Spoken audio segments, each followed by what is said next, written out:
So ako pa talaga ang selfish ngayon, ha? Sigurado ka ba sa sinasabi mo? Eh kasi ang naalala ko bago tayo umalis, dapat mapurpumot na ako. At take note, ha, yung promotion na yun yung matagal ko nang inaantay na promotion.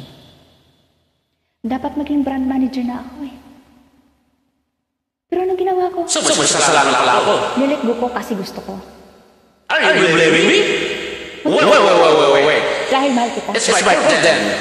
Dahil Joan. You're in London. You have work. I have a work. We're living a good life. The only people who can impact me dream mo? Ano ba gusto mo? Hindi naman yung ganun kasimple, Gio eh. Oo, magkasama nga tayo pero masaya ba tayo palagi? Ganun ba dapat? Sorry, kasalanan ko na.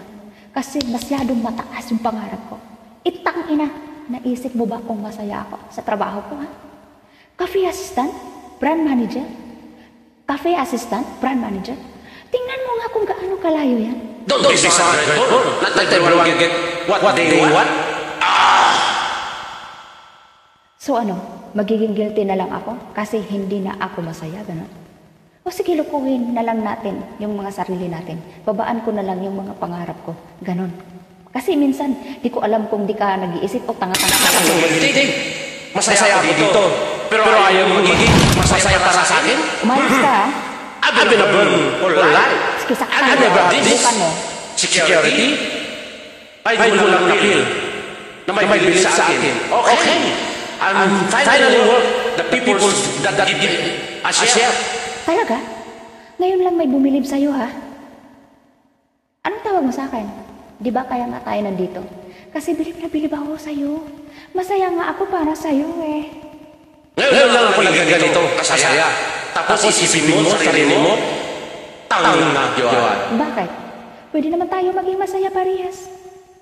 Na hindi nagli-let go ng mga opportunity, di ba? Di ba pwede naman natin gawin parehas? Yung gusto natin gawin, eh. And what happened? The dream together?